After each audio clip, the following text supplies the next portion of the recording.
Can you see that? Yeah? Oh, yeah, you guys are right there. Cool. Okay.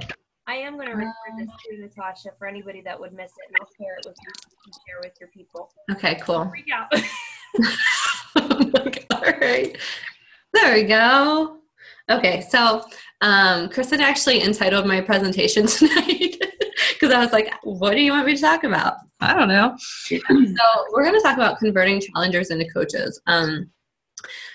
I am a pretty new coach. I started in November. So it's like Kristen said, I'm right there with you guys. Like I really don't know the keys to everything, but I feel like I watch tons of team calls and tons of trainings, and I feel like I've picked up some little tips and tricks here and there. And so I tried to put them together into a 5-slide PowerPoint. And feel free to interrupt me if you guys have questions or anything. I don't want it to be super formal. It's not my style. So, all right. So let's go ahead and get started. And if I get off topic, Kristen, just yell at me, okay? All right. So I know that you guys have probably heard these things a million times, and my team's actually never heard me talk like this. So the girls who are here are hearing me say a lot of this for the first time. But finding our challengers, finding people who are going to join us in this journey is obviously our number one priority. So I just want to put together a couple little things. Like I said, I know you've heard these things, but I just think that they're some of the most important things that we need to think about when we're reaching out to people. So where are all the challengers at? Well, we know we can find them on Facebook, but that's about it sometimes. So I think I want to talk a little bit about how we reach out to or how we find challengers. Or customers, or whatever you want to call them. I refer to them as challengers. So I think the number one thing that we really need to think about is just being real, being ourselves, being authentic. I'm sure that all of you have found a coach, like a famous coach that you love to follow. I'm slightly obsessed with Raina Odell. She may have been the reason why I shaved the side of my head. Not gonna lie. I love her. I think she's awesome. And I think she has great tips, but I really don't follow her on social media because I don't want to be like anybody else. Like nobody comes to you and wants you to be someone else. They want you to be you. I'm a school counselor by trade, by day. And being real is obviously a big key in being a counselor. If you're going to relate to people, you have to be who you are deep down. So I just want you guys to think about that whenever you're thinking of posts or you're thinking of stuff to put on Facebook or you're reaching out to somebody. Just being yourself is honestly, I think, the biggest thing that's going to attract people to you. I'm a little bit all over the place sometimes, like somebody that I hate working out. I think people know that about me. I can't cook.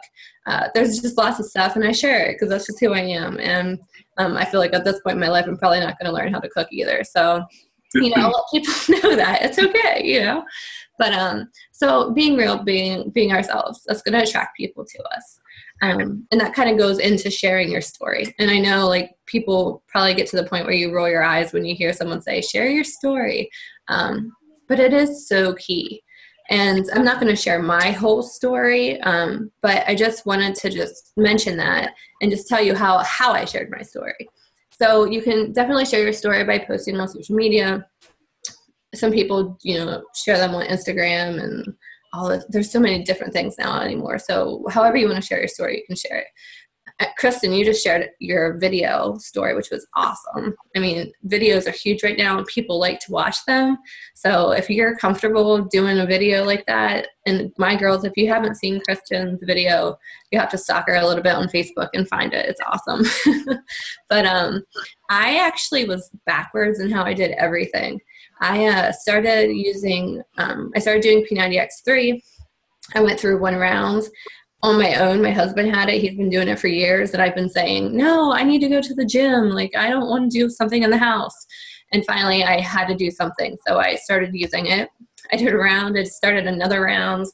And I actually kind of was a traitor. I joined a challenge group of a friend from grad school, and I did her group and I thought it was kind of cool. But then I saw Ashley posting about the opportunity, the financial opportunity. Ashley, my upline coach. And I messaged her from there because I was just like, this has changed my life. Like, I need to do this because I was so unhappy in my job. So I knew I had this like story, but I didn't know what to do with it. And here I had this blog that had been like, it'd been a blog, it'd been like advocacy when I was really into being a school counselor. And then I changed it to focus on essential oils. And then I like got bored with that. So I didn't do anything else with it. And it was just sitting there. So I blogged this post that was my story. And, I had a lot of postpartum struggles and just some body image issues and things like that. And I just wrote it out from the time I got pregnant, you know, it was where my story kind of started. I wrote it out. And at the end of my story, I shared that I was becoming a Beachbody coach, which was a really cool thing because it kind of blew up. And I was like, oh, holy shit, I don't know what to do with this because I wasn't expecting that. So I kind of had like a big bust into everything just by sharing my story. And I didn't even know at the time that that's kind of what I was doing because I was just sharing myself. I just felt like I needed to do that for me. But it's really powerful when you do that. And I share that because I want you to, if you haven't shared your story yet, it's hard. You have to be vulnerable to do it, but it's so important. So share your stinking story, okay? And even if you think you don't have a story, you have a story. Everyone has a story. Everyone has struggles. Everyone has something they've overcome. So you have to just write it out. I mean, sometimes when you write something out, then you're like, oh, okay, that makes sense. That's it. And the other thing I have here is just messaging people. I think we get scared to message people, and I'm going to talk about this more, but I think we're afraid to message people, but they're watching us. I mean, we don't realize how much they're watching us. I remember messaging when I first started people and them saying, hey, you're so motivational. I've been watching this, blah, blah, blah. Or you know what? Thanks for thanks for laughing about your workouts or saying how much you hate it. People really feel that way. And that was without me bringing up anything. So that's just me reaching out to someone saying, hey, how are you? You know, whatever. People are watching us and they're going to bring it up on their own a lot of the times too. So just throwing that out there. So that's how we find those challengers, but then where do we find them? You guys know these things. I'm not spending a lot of time on it. Our post likes and comments. I mean, even posts that aren't I posted something about French toast or something this morning or yesterday. And, people, if you guys are writing comments, can I check them while I'm talking? I'm not even sure. So, I'll do that and try not to get sidetracked. But, just reaching out to those people who randomly like our posts, and it might not be post specific to Beachbody, but those people, inviting people in general, in our general challenge groups and things like that, of course. But then also your friends list. I didn't know where to start. I thought, because I had that kind of big boom, I didn't need to invite people at first, to be honest. And I thought people were just going to come to me. And then I was 2 months in and I was like, crap, I need to invite people because I have the same people. I need new people. So I went to my friends list and I started at A and I sent 5 people a message every day. So I think now I'm to P. So I just send 5 people, random people. I go to I'll just say, hey, what's up? I go to their profile and I kind of stalk them a little bit and then I send them a message. But it sounds kind of silly that I've worked alphabetically through my friends list, but I feel like you don't see everyone on Facebook and I've kind of forgotten some people, just life. And so that's been my kind of way to stay on track with sending people messages. So anyway, that's how I found my challengers for the most part. So I want to stop here. Did anybody have questions or anything? No, we're good. Okay. All right. So we have the challengers. Now what? So guys, my team knows how I run everything. I run my groups from day one. I didn't realize even though we're all under the Fit Tribe, I didn't realize that we all do things so differently until Kristen and I were talking recently. And like I said, I had kind of a boom and I went off on my own from the very first month. I was probably a coach for 2 weeks and started my first challenge group. I didn't know what the hell I was doing, but I was like, I'm going to start a challenge group because I have all these people who are into it. So I run a new group every month. I try to kind of base them around like something going on that month, like a holiday or I don't even know what, normally a holiday or something going on in that month. So these were just a couple of my examples. I did a 30 days of fitfulness back in Thanksgiving, was kind of focused on being thankful. The New Year, New You, of course, is a big one around the holidays. But then I run an accountability group every month, but then I also run at least one free group. And the free groups, I really honestly feel like are key to having people then join our accountability groups. So I know if you guys aren't running your own groups, you see this and you're like, that is a lot, that's stressful, that's so many curriculum. Like I shared all of my groups with Kristen, and Kristen, feel free to share them with your team if you haven't already. There's no reason to recreate the wheel. I mean, we already have these groups. We already have them established. We know that they're working. So we can share them with everyone. I mean, people want to join your group though. So I initially went out on my own. Like I said, I've done my own groups from day one. I didn't realize that some uplines run their whole downlines groups. But I kind of feel like, and I think two of my coaches that are on this call have actually started their own groups already too, and they're pretty new coaches. And I didn't tell them to, they just wanted to on their own. But I think that the reason that I'm going to stress, like, you need to run your own challenge groups if you aren't, is because when somebody sees you posting, they see you, they want you to be the person to be posting in the challenge group and running it. Because even if I would share my curriculum with Kristen, she's going to look through it and be like, oh, I wouldn't say something like this. That's Natasha. You know, I'm going to change the language. I'm going to change, like, I'm kind of goofy and I laugh at myself a lot. And I do that in my challenge groups too, even in the wording. So just things like that. Like, it's important to just be that person that they are going to. They don't want to go to your upline. They're going to you. So I think that that's really something that you need to think about. I mean, I know if your upline's running groups for you, you go in and you can check and you can respond to your people, but it's just different whenever it's like you're the person posting, you're the one doing it. They're looking to you anyway. So I really feel like I kind of honestly feel like it's like you owe them that. Like, this is a group that, you know, you invited them to. And so you should be taking ownership and giving them what they're expecting. So it's kind of my tough love. Like, do your own groups. Like, it's really rewarding, and you can schedule them all out a month ahead of time on Hootsuite. There's other ones too. I know Megan have mentioned other schedulers, but it makes it easy, and they're fun. I don't know. You can put your own like little edge and your little whatever on everything that you do. And I like it. I don't know. Maybe that's the counselor in me too, but I really do like it. So anyway, these are a couple of things I'm doing. And I mean, they're funny. Like, come on, look, Sir Mix-a-Lot's there, and he's saying I like fit butts, and I cannot lie. That's funny. People think it's funny. You know, you have to have fun with it. Be yourself. And not everyone's going to do a Sir Mix-a-Lot butt group. But I thought it was hilarious, and I have probably over 40 people in it right now. So that's me. That's me all over that group. I mean, people who know me, they know that I would do a group like that for sure. So just do them. I mean, once you get the hang of it, you have your curriculum, you'll go with it, and you're going to really find amazing coaches within your challenge groups. And that's where I'm trying to head. So I'll stop talking about that. Let me move. There we go. Okay. So let's talk about that part of it. So finding potential coaches within your challenge groups. How do I do that? Well, I think I listed a bunch of stuff here, but I really think that the key is engaging your challengers. And if you're the person engaging, they're going to look to you and they're going to trust you. So there's a daily call to action. I know that that's in every challenge group's a response to something. So that's important because you need people interacting.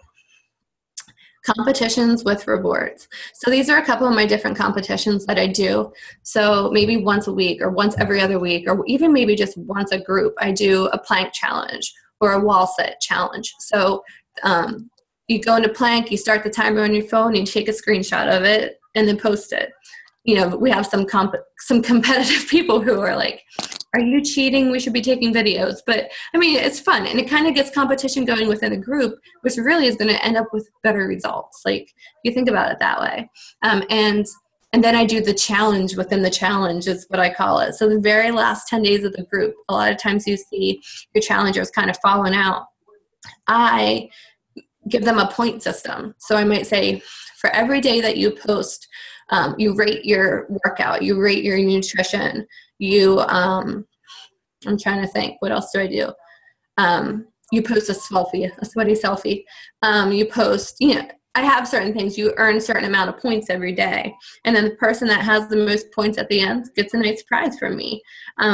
I gave 3 prizes my past group in March. That was really loaded with lots of challenges. It was just the type of group I felt like running.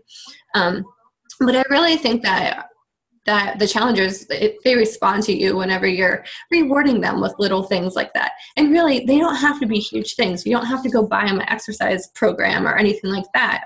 Like, I do, Shakeology samples and shaker cups. And I also do stuff that's not Beachbody, like little notebooks and Burt's Bees chapsticks. Girls, don't get mad at me when you hear this, because some of them have earned their tank tops, but I'll go to Walmart and get like the cheaper tank tops that are workout tanks that have funny things on the front, but they're cute. And I mean, who cares if they're a few dollars? Like, it's still cool to get something. Everyone loves to be rewarded. So I do that a lot within my groups. Obviously, following up and checking in with challengers is so key, especially when they're starting to reach frustration with stuff. Because, people, they even out, they stop losing weight. It's really key to be in there talking to them. Not every day. I try to check in with challengers like once a week, hopefully. And especially if I know that they're struggling with something, I try to do it more often. And we may not have all the answers, but we can try to find answers, and we have resources. So that's important. Let me take a drink. I'm losing my voice here. All right. So the other things I have here are recognition.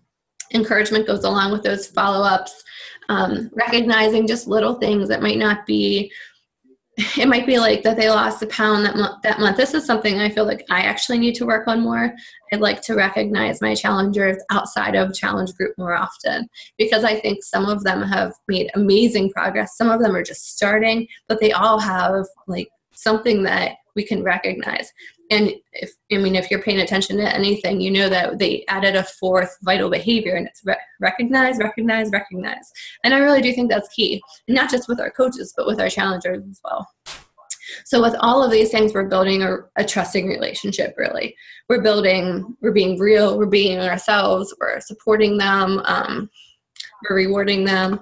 And I just got the notice that this meeting will end in 10 minutes, so I'll keep moving. But I think that those things are all helping to build trust in you as their coach. So the last slide that I have here is just converting those challengers to coaches. And I said the conversion. So how do you do this? It's not really as hard as you would think it would be. All of my coaches right now have been challengers except for one person, and that's my aunt. And I think that it's easy because you can look at your challenge group, especially if you're the one running it, and you can see the people who are really engaged. You can see people who are motivating other people. You can see people that you can look at and be like, from day one, they're going to be great coaches. And all of my coaches that are on this call are 3. They were 3 of my challengers, and they were all people like that. Like, I knew that they were going to be great coaches from day one. And so why are challengers? Why do they make the best coaches? It's because they're already a product of the product. It's easy. There's 4 things that we do every day, or 4 vital behaviors. Working out and Shakeology are 2 of them, and our challengers are already doing 2 of the 4 things. So if you think of it that way, I mean, they're already set up. We're already setting them up. They already have a story. They already have success using a program. So they are really set up by using the challenge groups to be amazing coaches. So think of it that way. And the quote that I have here, you don't get what you don't ask for. So if you want coaches to join you, you have to ask people. You have to ask your challengers too. And you have to ask your friends and everyone else, but we're just talking about challengers today. I had a coworker that I used to work with, and when I worked in the city schools and we had no resources, and she asked for stuff all the time, and I was always like, what are you doing? We don't have anything. And she got every damn thing she asked for. And she told me, her dad told her, you don't get what you don't ask for. So I've tried to adapt that. Like I try to make that into my life all the time. So think of that. If anything, think of that. You're not going to have people just come run into you, not right away anyway, saying, I want to be a coach. Like, you're going to have to find people at first. And you never know. You never know who's sitting in your challenge group that is going to want to be wants to be a coach, but is too scared to say something.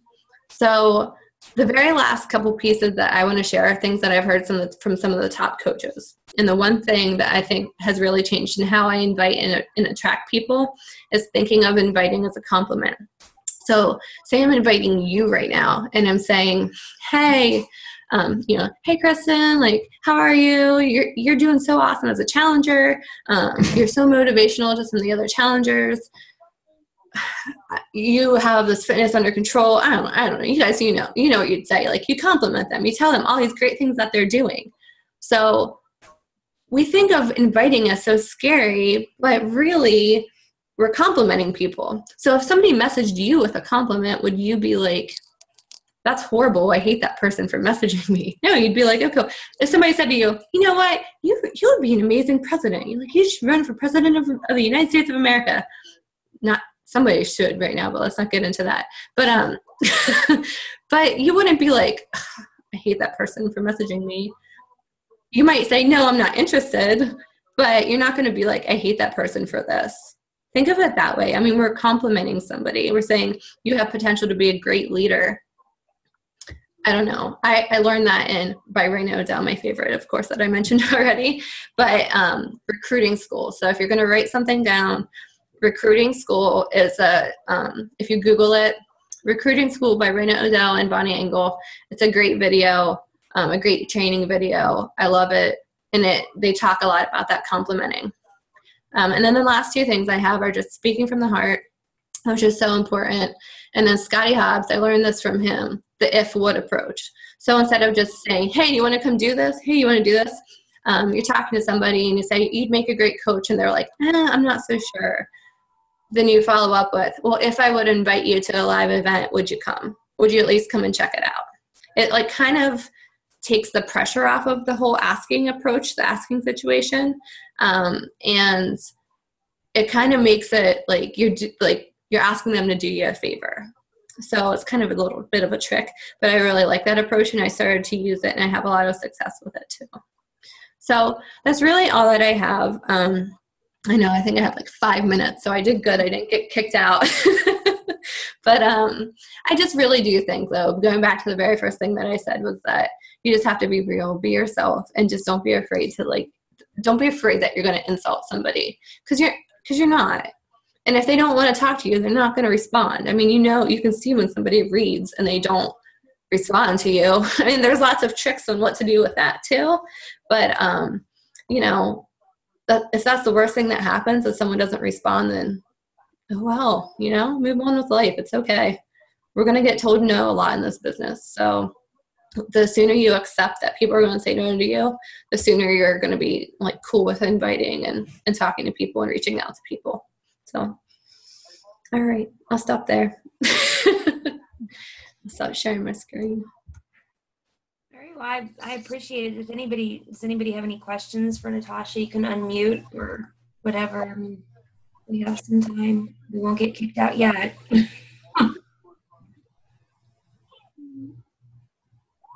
I think that was really nice and beneficial. I think it was good to hear a different perspective about how to do it and how to run some groups. So I really appreciate you taking your time tonight and coming to speak with all of us. And it was a little bit of a shock and I gotta put something together.